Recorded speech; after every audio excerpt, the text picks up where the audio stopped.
Assalamualaikum warahmatullahi wabarakatuh. Perkenalkan, nama saya Putri Atika. Saya kelas 11 MIPA 1. Hari ini saya akan membahas tentang teks eksplanasi.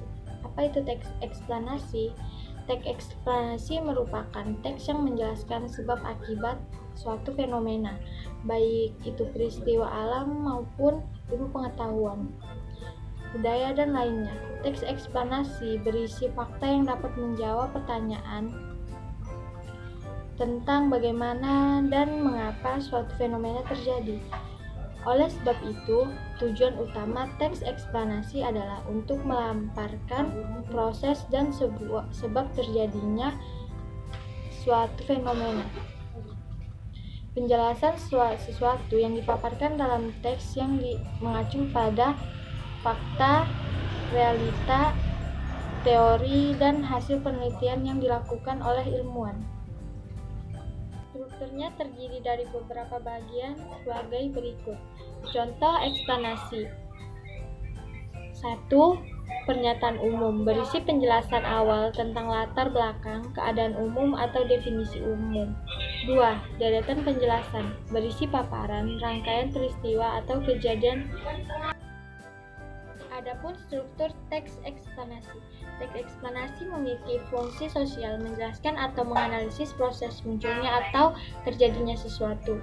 Tujuan dari teks ini adalah memaparkan sesuatu agar menjadi lebih jelas dan mudah dipahami. Teks eksplanasi memiliki ciri-ciri. 1. Ilmiah. Fenomena yang dijelaskan dalam teks eksplanasi berdasarkan konteks ilmiah, yaitu yang berupa fakta, realita, dan penelitian. 2. Objektif.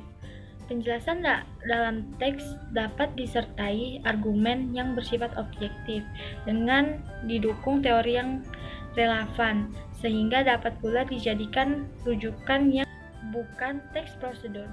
Teks eksplanasi menjelaskan proses yang dialami, tidak disertai dan melalui jangka waktu yang panjang.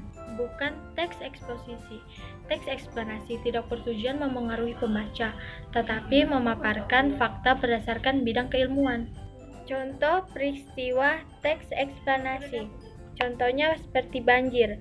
Banjir adalah peristiwa yang terjadi ketika aliran air yang berlebihan merendam daratan, artinya air mengalir. Meski kerusakan akibat banjir dapat dihindari dengan pindah menjauh dari sungai, orang-orang menetap dan bekerja dekat air untuk mencari nafkah. Dan selain jumlah tempat yang dimanfaatkan manusia seperti desa, kota, dan permukiman lain, banjir juga dapat terjadi di sungai. Ketika air kapasitasnya saluran air, terutama selokan sungai, mengakibatkan kerusakan rumah dan pertolakan yang dibangun di daratan banjir sungai alam. Banjir diakibatkan karena volume air di suatu badan air seperti danau, sungai yang meluapkan air dari bendungan sehingga air keluar dari sungai.